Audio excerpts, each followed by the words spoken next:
order. Rosie Duffield to move the motion. Thank you very much, Mr Twigg, and it is a pleasure to serve under your chairship today.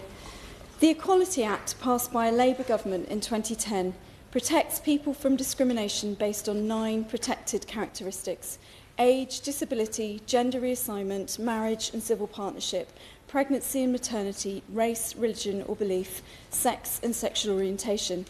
The Act has a commendable objective: to prevent people from acting on their prejudices and disagreements in a way that results in the discriminatory treatment of others.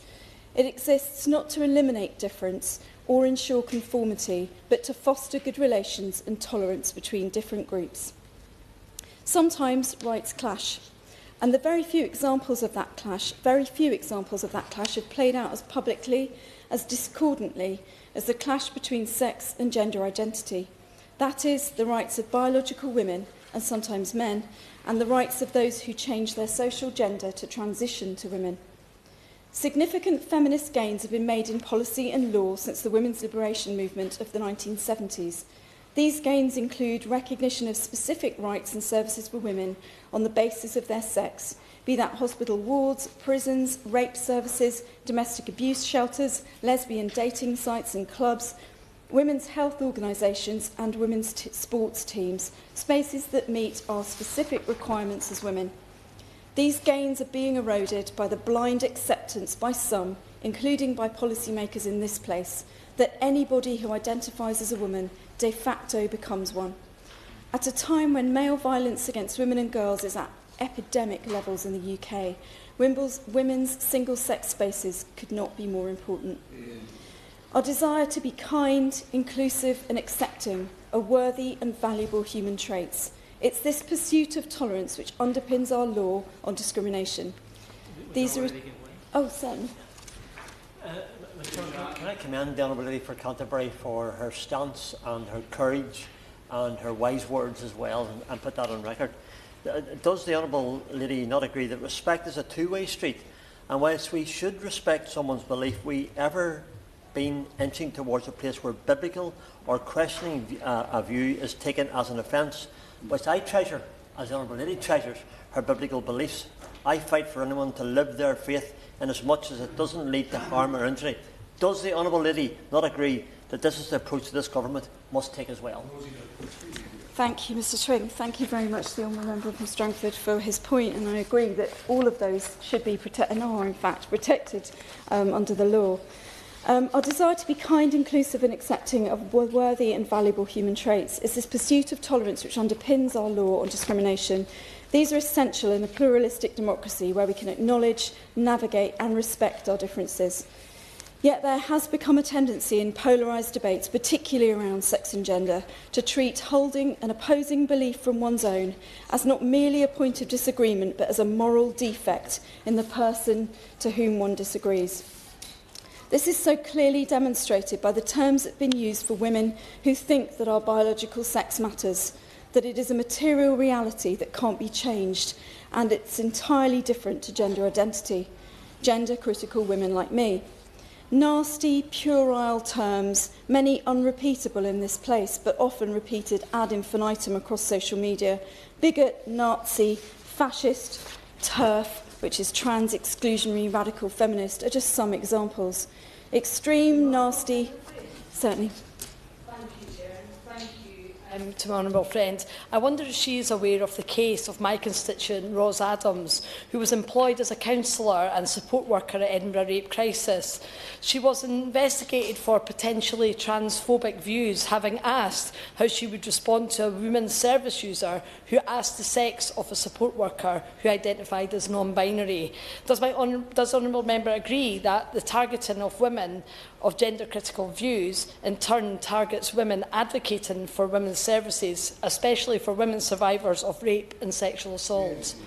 Absolutely. Thank you, Mr Stewart, and thank you so much for raising that case, which it shocked and I think piqued quite a lot of people, that just advocating for single-sex services when it's more vital than ever got Ros Adams into so much hot water, which is absolutely unbelievable, and good luck to her. Extreme, nasty and degrading names used for women and sometimes men who don't accept that biological men can be women, such as TERFs. Such name-calling, ironically, is often used under the guise of being kind. Gender-critical women are frequently shut down, told to be quiet, or told it's not right to use accurate language to describe our bodies. Words matter and language matters, and material reality matters infinitely. There are situations where sex matters and the rights of women and girls must take precedence. Women and girls must be able to use language to describe our experiences and not be persecuted for causing offence or distress. To believe in women's sex-based rights and publicly advocate for them results in being readily labelled as hateful or transphobic. However, I am gender critical because I am a feminist and care deeply about the rights of women and girls. I do not, and never have, seek to destroy the rights of trans-identifying people or any other group of people. But my sex-based rights as a woman have nothing to do with those other groups of people. Gender-critical beliefs are legally protected philosophical beliefs under the Equality Act 2010 following the Forstater Employment Tribunal case in 2021. The tribunal found that Maya Forstater's beliefs, which she sincerely holds, are widely shared, based on fact and reflective of the law of the land. And yet, despite the Forstater judgment 4 years ago, there's been an unprecedented run, a steady stream of similar high-profile and costly employment tribunal cases involving gender-critical beliefs that point to a problem that many in this place refuse to acknowledge, including, I'm afraid, the very minister opposite me in this debate today. The normalisation of visible hostility towards anyone expressing widely held gender-critical beliefs, even on our own green benches, has been framed as an expression of solidarity with trans and non-binary people. Those within organisations that sign up to expensive re-education programmes and diktats on all employees signing off emails with pronouns, many of which misrepresent the law, all legitimise the constant, passive-aggressive, soft or even aggressive and opening bullying of those who refuse to comply. Those who disagree with gender-critical beliefs routinely stigmatise women like me as bigoted, a view that arises from a total misunderstanding of what such beliefs are or the motivations of many of those who share them.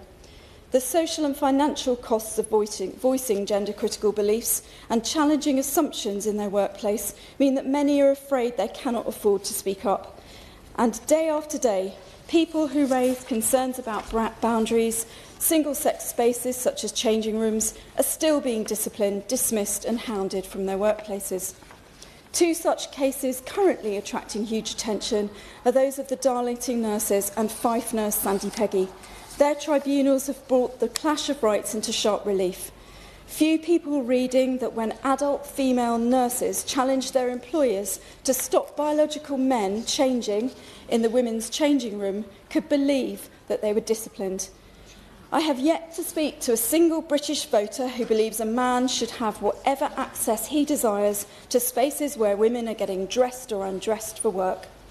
But our evidence base is limited, as academics are so afraid to research this area, in fear of ending up hounded out of their jobs, such as academics Kathleen Stock, Jo Phoenix and Laura Favaro, many others I could name. Yet the body of evidence is growing. In their rapid evidence review on harassment and censorship to inform the Khan Review, published in March last year, More in Common found significant anecdotal evidence of harassment faced by groups of gender-critical activists.